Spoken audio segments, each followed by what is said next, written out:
Welcome, everybody. We are so glad that you are here with us today. This is literally my favorite part of the month when we do our leadership training, because as women who want to make an impact in the world and leave the world a better place, it is so important for us to, fill our minds with positive messages and surround ourselves with positive people. So that's what the goal of the leadership series is to fill your motivational tank with positivity, with inspiration, a little bit of joy, so that you walk away today refreshed and motivated to do the great things that you guys are all working on. So we so appreciate you being here. And if this is the first time you've been to the leadership series, welcome. My name is Judy, and normally what we do, we're going to have a little bit of chit chat time with Terri Broussard Williams, our special guest today. And then she is going to impart her wisdom and inspiration and knowledge onto us. And then we will open it up for Q&A from you guys. So be sure to put your Q&A in the chat box during the call so that we can reflect back on it. And then at the end of the call, we will have a call to action, because knowledge is only power if we put it into action. So we will have things for you to do to make your day even more impactful and your life more impactful. And also stick around, because you will find out how you can get a free copy of Terry's book. So without any further ado, I would like to introduce our special guest, Terri Broussard Williams. She is a best-selling author, an award-winning nonprofit executive. She is a fabulous lobbyist, and she has been named one of the 5 most influential women in Central Texas, and Texas isn't small, ladies, by the Austin Business Journal. So we are just so glad to have you here, Terri. And she has the prettiest hands you've probably ever seen. So welcome. Thank you so much for being here. Just how are you? What's new in life? How have you been doing? And give us just your welcome hello. Yes, hello everyone. I see so many people from Virginia and Chicago, and it's just nice to be here with you where we can take a moment for ourselves. This week has been really heavy for our country.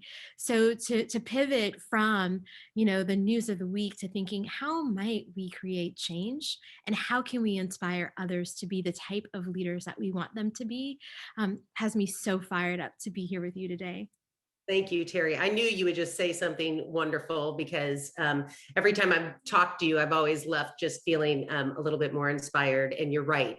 We have a big job in front of us, and one of the things that you talk about in your book is finding your fire and finding what that cause is that you really want to make an impact on. So I want everybody on the call to realize that the women that joined the policy circle saw a cause that they wanted to be part of and help influence. So I want them to kind of look at the lens from how they can use the policy circle platform to build the cause and build their mission. So the book, Find Your Fire. So I started reading it, and I was telling you before we got on the line that I kind of expected it to be like your roadmap, because you've been such a successful lobbyist and building a movement, that you were just going to kind of show us how to do that. It was going to be inspirational, but you did something so unique. Most of the book is about other women and telling their stories. And somebody like me, just to read those stories every day, and then you did something brilliant at the end of each chapter. You said, what can you take away from this story? And I really reflected on each story, because I saw myself in a lot of these women. So what motivated you to write this book in the first place? Oh my gosh, it's such a great question. You can see behind me that I believe that leaders turn moments into movements. And so I got to do that time and time again. And I often tell people when I became a lobbyist, I had never met one. And so you don't need a pedigree to create change. And I also really, really believe that you have to see it to be it, right? So people might not see themselves in me, but they might see themselves in others. And so one thing that I could do was show women how to build, support, and amplify movements for social good by telling a variety of stories. And the book is about women, but I hope that guys pick it up too, so that they can learn how they can serve as our allies or our biggest champions and cheerleaders.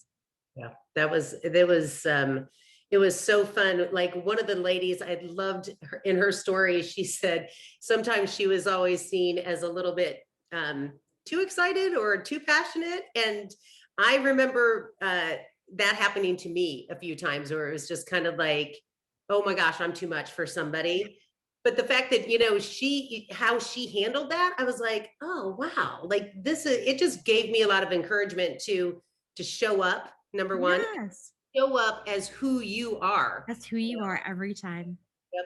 And I love that you say that. It's like we gain motivation from other women. Like once you see somebody else do it, it's like, oh, I can do that. Like, so I loved that. So this is and you can see it on the back of Terry's wall there, Find Your Fire. And we're going to get you guys a copy of it too. So stick around. You'll know how you can get a free copy, because this is definitely something that I will go back to these stories and read them over and over when I feel like I need a little bit of motivation, because each woman had a little bit of information that just fed my soul. And that is so important. Like I said at the beginning, we have to fill ourselves with positivity and other people that are going to, keep us going in the right direction, because sometimes we hit resistance, right? So tell me about a time where you hit resistance and you pushed through it to hit a goal, to find your goal. Absolutely. I tell a little bit of this story in Find Your Fire, but when I first started lobbying, I was in Louisiana, and I was the lead lobbyist on passage of the Louisiana Smoke Free Air Act. And we were fighting to get all restaurants and workplaces to be smoke free. And we were three women under the age of 30 leading the charge. And on the other side was mostly males that were in their 50s and 60s. And I will never forget it, they underestimated us. And so I tell everyone with a good heart, good work ethic, and good intentions that truly you can overcome a lot. And so I think just by putting in sweat equity and always being the last person out of the Capitol each day, instead of the first person at happy hour, which a lot of people do, that we were able to win. And so Louisiana became one of the very first Southern states to have smoke free restaurants. And we did it the year of Hurricane Katrina, when many people were afraid to make a change, but we were able to do it So you kept showing up. Like you every time. Yep, I love it. One of the things that I really, really appreciated about the book was every story that was written about these women, and your story too, because your story is amazing. And I'm not going to give it away because I want women to read the book. Is they had strong family bonds, right? Mhm. They had support systems. So I just want to encourage all the women on this call that you and your family and how you support the people, the women in your life, and the children and your grandchildren, and or whatever your family is, that makes a difference in people's daily lives, because the family bonds were so strong, or a strong mentorship, somebody in somebody's life that really coached them on. And the story of your grandparents and your parents, beautiful, absolutely beautiful. And that you don't shy away from the fact that your faith had such a strong impact on your attitude of service. And I love that. So thank you for sharing that in the book, because you were really authentic and that was great. Tell people what it felt like to walk up that Capitol building for the first time when you decided to be a lobbyist, which was like so crazy to just be like, yeah, somebody kind of put it in your mind, you should be a Yeah. lobbyist. Yeah, so I had just came off a campaign. I was the first African American to serve as a press secretary within the state of South Carolina, and my candidate lost. And so the night of the election, my mentor said, "You should become a lobbyist." I had no idea what I was going to do. Graduated from college early. I always had a plan, and I was afraid to call my parents the next day and say I did not have a plan. And so I was like, okay, that sounds great, but I only knew one lobbyist, and that was Elle Woods in Legally Blonde too. She went to DC and saved the dogs. Yeah. And so I started looking for a lobbying job, both in South Carolina and in Louisiana, my home state. And within 3 months, I had a lobbyist badge. I still have that first badge and a briefcase. that, said, "Hey, I'm here." And so I'll never forget it. I didn't know where the bathroom was. I didn't know where the cafeteria was. But you make friends, you talk to people, you ask for help, and people see you and they show up for you. But again, got to do it with a good heart, good intentions, and good work ethic. When those things are not in alignment, then I really do think I would have not had it as easy as I did. But I will close with this. Again, I went in not having any education or training. But on the very last day that I lobbied in Louisiana, because I eventually moved to Texas, I never lost a single bill in 5 years. So again, you don't have to have a pedigree to create change. You just have to know that you can do it and there's always a way. Yeah. I love that you always go back to, what you're doing is done with faith and fortitude and a good heart, and I think that that's, what I've experienced with the policy circle and the women that I've met in this network, that's where they're at too. So I just see so much synergy, and that's why I want you all to read the book. Um, and then share one of your favorite stories, because you also told me something really cool before we got on the line. So I want you to share that with the. There's there's so many. A lot of the women in the book I either read about just on the internet and wanted to get to know them. Some I knew personally, some I just came across them as I was telling others that I was writing a book. But I'll tell you two stories that have happened in the last 2 weeks. Um, there's a woman named Claudia Yoli who is originally from another country, but moved to the south part of Texas, the Rio Grande Valley. And for a very long time, she was co executive director of a nonprofit called Deeds Not Words. But just last week, she was named the executive director, the first woman and the first immigrant to lead Move Texas. And so she's now at the helm of ensuring that everyone in Texas has the ability to vote without intimidation, easily and safely. So I love that Claudia, has truly become a movement maker at Move Texas. And just yesterday, someone by the name of Tashara James Jones actually just became the mayor of St. Louis. She served as a state rep, the assistant minority leader for the state of Missouri, then the city treasurer for St. Louis, and was sworn in yesterday as the first Black mayor of the city. So, again, these women are doing incredible things just by showing up in the world, being themselves, and taking action.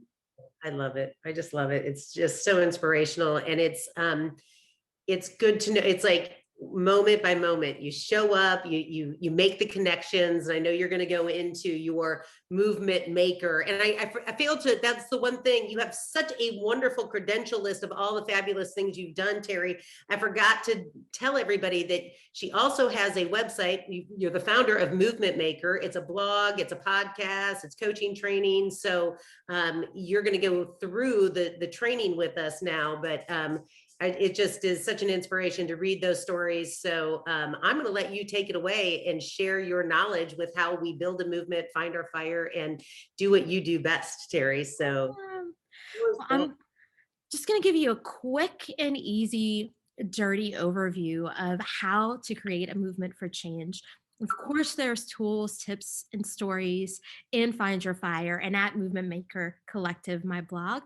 But this is an easy way to take the first steps as you're thinking if you do want to create change. So I can never do this seamlessly, but I am going to share my screen and take you guys through a couple of slides. All right. So, again, we want you to be the leader that inspires change in your community. And you've heard all about my lobbying from Louisiana to DC. And I truly believe you do not need a pedigree to create change. But a lot of times it might feel overwhelming because we are in a car driving every which way. And it's like when the car is on autopilot, your brain's on autopilot. You don't know if you've passed at McDonald's, the dry cleaners, you might have even gotten home without your drive cleaning. But when we stop and just pause and sit on the center of an iron bench or a couch or at a desk at home and think about the change that we want to create. We do it again with great intention, a good heart, and a strong work ethic. We truly can create change. So I often tell people just when you give light, people will find a way. And sometimes that light is inside of you, but sometimes that light is within your community and your circle.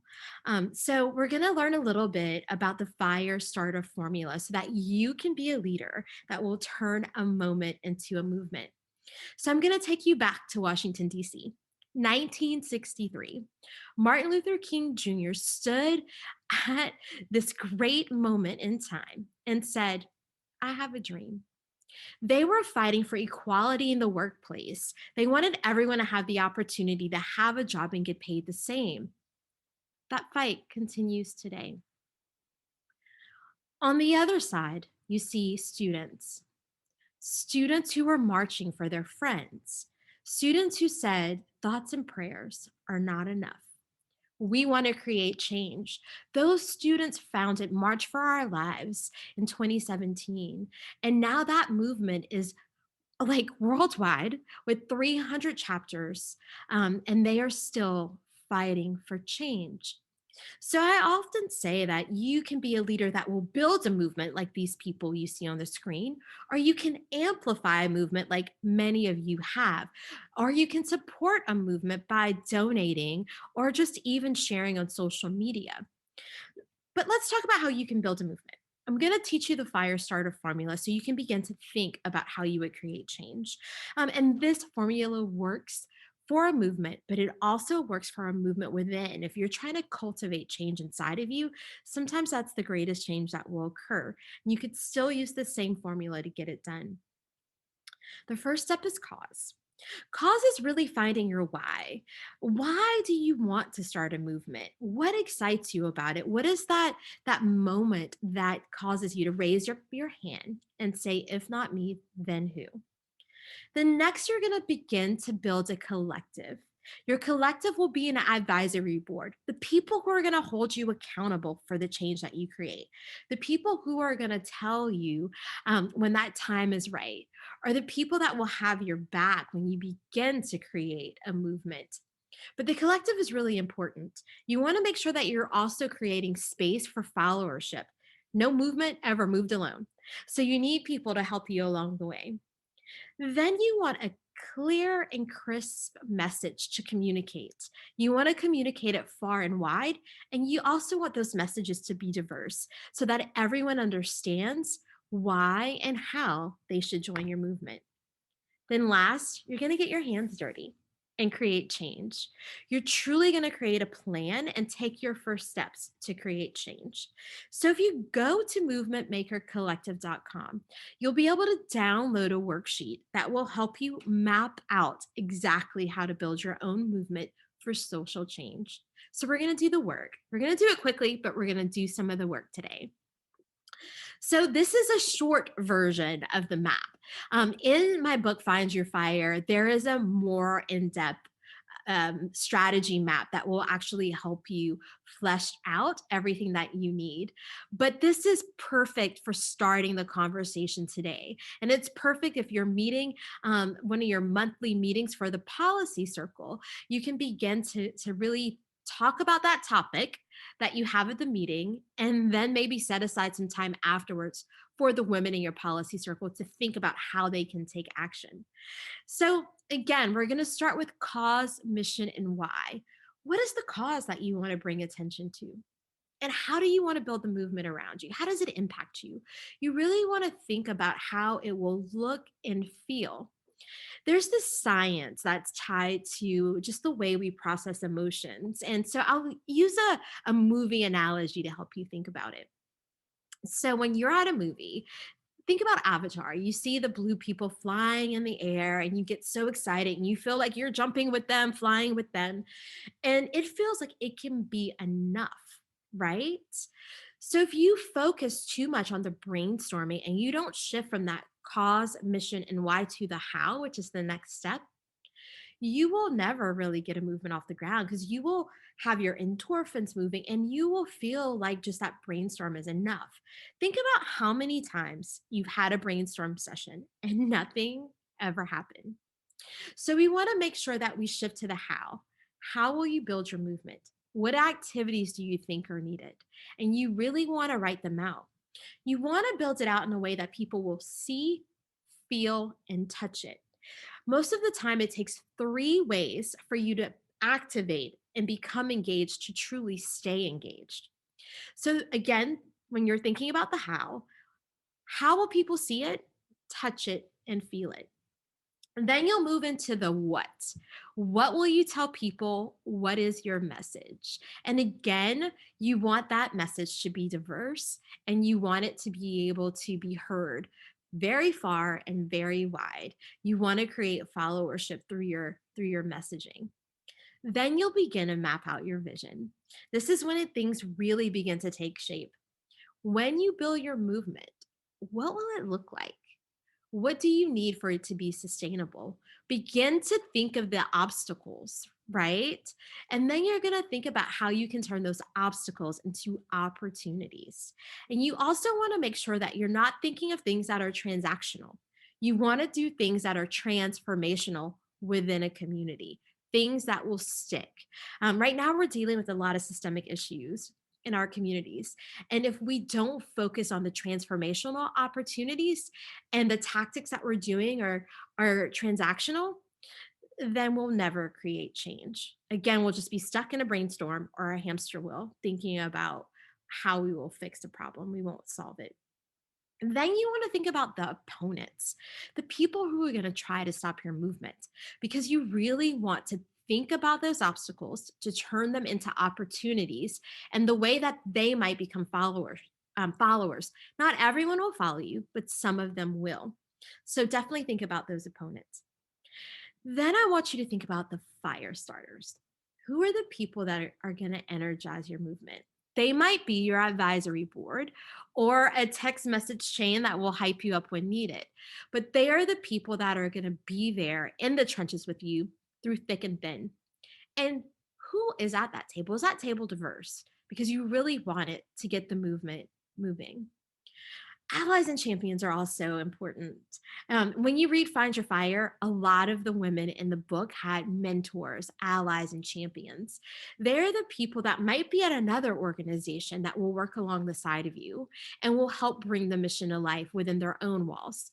Or they might be people that will talk about your movement when you're not in the room. You need those key partners. You also need to understand what they will provide and the impact that they will bring, because you also don't want to overlap. You each want to have your own lanes, not to create conflict. I have a podcast at Movement Maker Collective that talks about building coalitions and partnerships, so that you have the right stakeholders and you are avoiding conflict. I highly recommend listening to that as you think about allies and champions. Then we're going to go to the greatest piece that a movement needs, and that's the resources. What are the financial resources that you need? What are the human resources that you need? What are the stakeholder resources that you need? And even think about the intellectual piece. That's something that we often forget, but your movement again will not move without the resources to keep it going. Last, what are the dream killers? What will cause you to walk away and call it quits? What are the deal breakers? The things that um, will stop your movement. You really want to understand those deal breakers and have everyone at that table that's part of your collective to also understand, again, to avoid conflict, but it'll help you keep your movement moving. A lot of times when I was working on the smoke free bill, we were at that point trying to get bars included, and legislators would be like, just take restaurants. You can work on the bars later. And at some point in the late 2000s, we said, no, we want it all. you know, Passing nothing is better than passing something because it takes 10 to 12 years to get something back in. But that was a deal breaker. And because we all understood it, it did not become a dream killer, something that stopped our movement. So, these are just a couple of ways that you could begin assessing if your movement is ready to go. You really don't want to get, too far into the building if you haven't taken an assessment. And again, there's so many tips, tools, and strategies, and of course, stories at movementmakercollective.com and in Find Your Fire. But before we go, I want to connect some dots for you. The cause and the fire starter formula is tied to the will. What will your movement do? How will you make it happen? It'll also help you recruit people to be part of your movement, and it'll rouse their attention. The collective is so key because that's where you're going to find a lot of the opportunities that you need to get your movement just going, to keep it fueled. It'll also help you retain your followers and build deep relationships with them. When you communicate, you oftentimes talk about the obstacles in your community, and people will begin to show up. Again, they're going to get engaged and they're going to help you turn those into opportunities. You will also retain them when they are engaged in helping you solve problems, and you will see that they will respond and get into action and information. That's going to keep your movement moving as well. Change. You return to your why when you begin to create change. People will get their hands dirty. Again, you want to keep them a part of the movement. You want to retain them. Retaining people in your movement is so important. You don't want to get to a point and look back and no one's behind you, but they will also help you realize your goals. And so that's how you can actually see the fire starter formula in action and create your movement. But before we go, I say there's four things we always put in an invisible backpack that we wear every day. For me, the first is faith. It's knowing that I'm part of something bigger. I'm part of a circle that wants to do good in the world and have true impact. Next is fortitude. Movements are hard, they're not easy, or everyone would be in the business of creating movements. But having fortitude is knowing there is a way, and there's always a way, and you will find it because everyone is at that table to help you find the way. We got to fail forward. We have to have failure festivals where we're patting each other on the back for not finishing a movement. The fight that MLK had in 1963, we're still fighting it today. But at every juncture, we learned something. At every juncture, that movement kept moving. And when sometimes our movements fail, we begin to become more generative.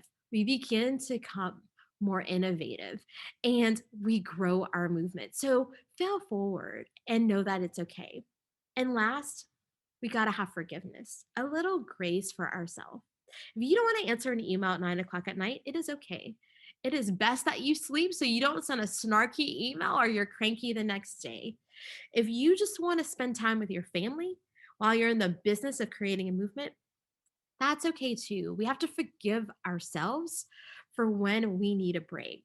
And that's something that we just need to normalize. So, last, you can pick up Find Your Fire on Amazon. And I'd love to hear your thoughts. I'm actually updating the book now to talk a whole lot about what's happened during COVID, the racial unrest, and how women are stepping up in some really big ways in 2021. And you can follow me at Terri B. Williams on Instagram and Twitter and on Facebook. I want to stay connected to all of you. I want to hear about the topics that you're talking in the policy circle and how I can help you become a leader for social good. So, Judy, I want to turn it back over to you to Hey, close us out. yeah, thank you, Terry. This was great. And I love again the faith, fortitude, fail forward, and forgiveness. I mean, that's a big deal because as women, I think we put a lot on our shoulders. And I'm going to ask some of the questions from the chat, but one of the questions that I wanted to ask you was, you when you said the forgiveness, you got to give people grace and yourself grace. You went through kind of a traumatic situation, and you talk about this in the book, so I'm not giving anything away, but it was almost like you realized you were moving too fast, and that talk about that, how you slowed down and kind of took a breath and recalculated your life. Absolutely. In September of 2019, I was actually lobbying in Washington, D.C. And I was at a reception and a guy picked up a sofa. It was like a sofa that's in a VIP section of a reception. So, it's lighter than most. But he thought his cell phone was underneath that sofa and he picked it up and it fell on my head. Like a sofa's in a piece of furniture fell on my head and I suffered a concussion. And I showed you guys an iron bench in those slides, but I was at home, on a sofa. I went from the sofa being on my head to me being centered on a sofa because I couldn't use my computer, my phone, I couldn't work for a very long time. And so that allowed me for the first time ever just to rest and understand that you need rest. You Mm. need to be still so you can recharge. Oftentimes we say that self care is going in a happy hour and seeing our friends. You're still active, your mind's still going, you're still, exerting a lot of energy. We need to be still. And I learned grace. I was everything to everyone else and nothing to myself. And so I often say that you don't have to set yourself on fire to keep others warm. You've just got to take care of yourself so that you can be healthy, happy, and whole. Because if you are not those things, then you really can't keep the movement moving. And you can't even cultivate movements within yourself to do what you want to do and how you want to show up in the world. Yeah, I love that. And I like that you made it, first of all, you made the connection that you can start a cause, but you can also join a cause. So you can Yes. be somebody that, lights up and helps the cause. So, and that quiet time, because I was going to ask you about, there's probably people out there that are like, well, I don't know what cause I want. Well, that's where that stillness and that quiet time comes. And so I'll go more into that in my call to action section. But one of the chat questions was when you were talking about transactional versus transformational. I'm going to read it. Can you give us a real life example of a transformational action versus a transactional? Oh, yes, I love it. So, a transactional tactic in a movement, might be if you were working with a partner and thinking of like two coalition partners, and you just wanted that partner just to collect a petition for you. That's transactional. That's not going to allow you to really like have a true relationship with that coalition partner. So you might want to do something that's more transformational, where you work together to create a rally. That way people see, feel, and touch it within a community, and that will transform people. They're more likely to take an action from that. If you're lobbying, something that's transactional is if you just go to a third party group and you're like, we just need you to sign an op-ed. That's transactional. That group is gonna likely not show up for you every single time. But if you're building a transformational relationship with that third party group, then maybe you're having webinars together. Maybe you're having, cultivation receptions together. Maybe you are meeting and brainstorming ways that you can serve their community together and you're just not on the receiving end. So, just like we never like for people just to only call us when they need something. We have to treat every stage of a movement the same.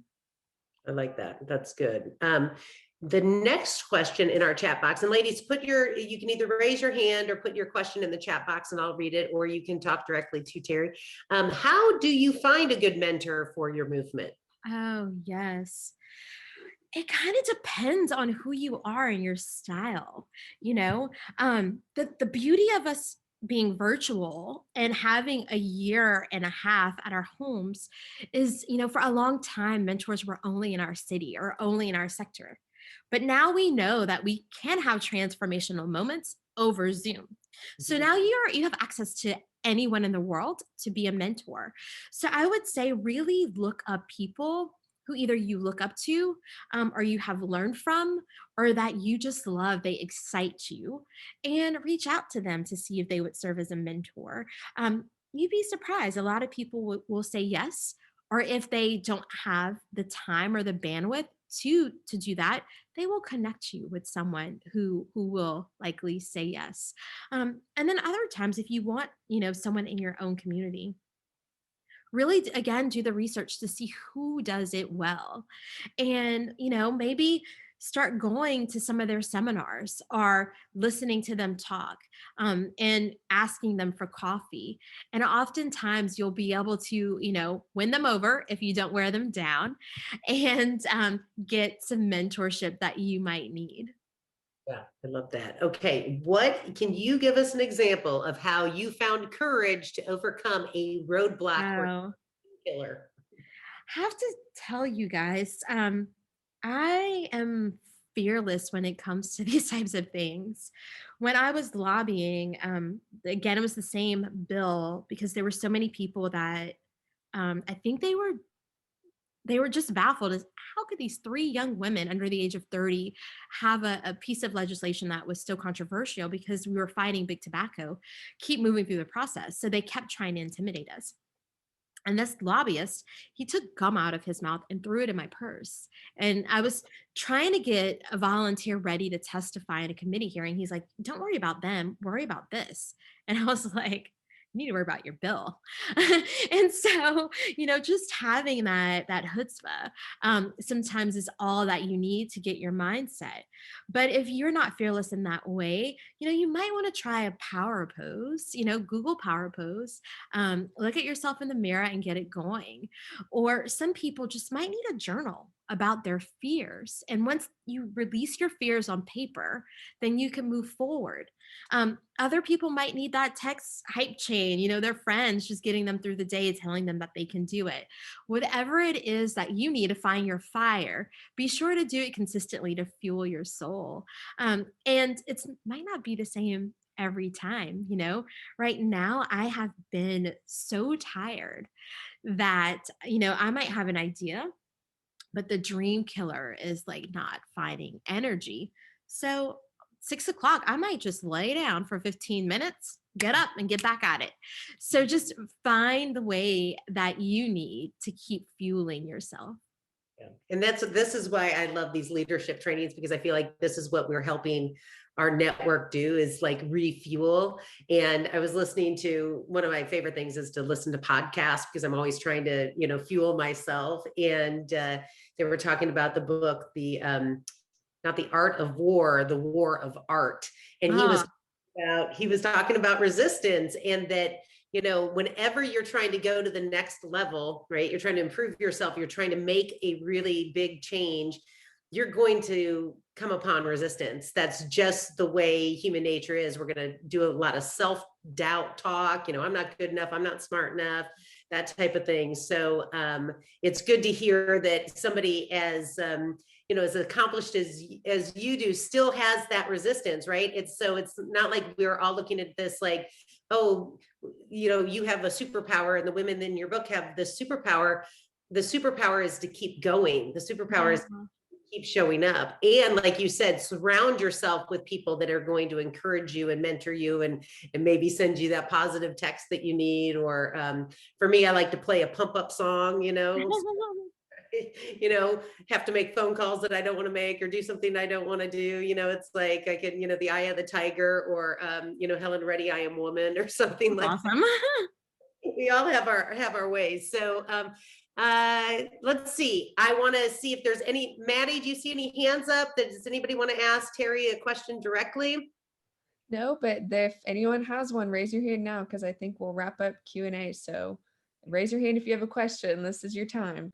Last chance, ladies. Terri, this has been really great. Show everybody your adorable little hands. Oh my gosh, I have the world's smallest hands.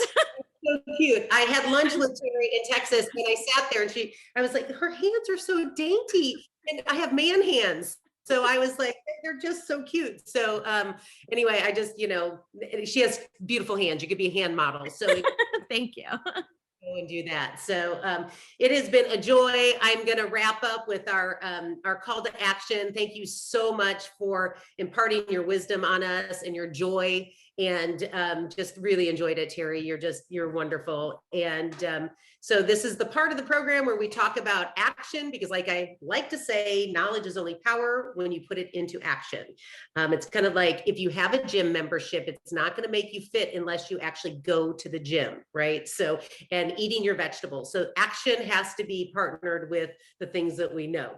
So start your cause. And you might not know what that is right now. And so this is why the Policy Circle is here, because you've joined this movement, because Sylvie Legere Ricketts had a cause that she had in mind, and this is a great platform. So if you don't know what your cause is, I encourage you, go through the library of policy briefs and find the topic that interests you. Commit to reading one brief a week or one brief a month, and just educate yourself. Start with you, because we start with us. And like Terri said, we become the light for other people. So start with yourself.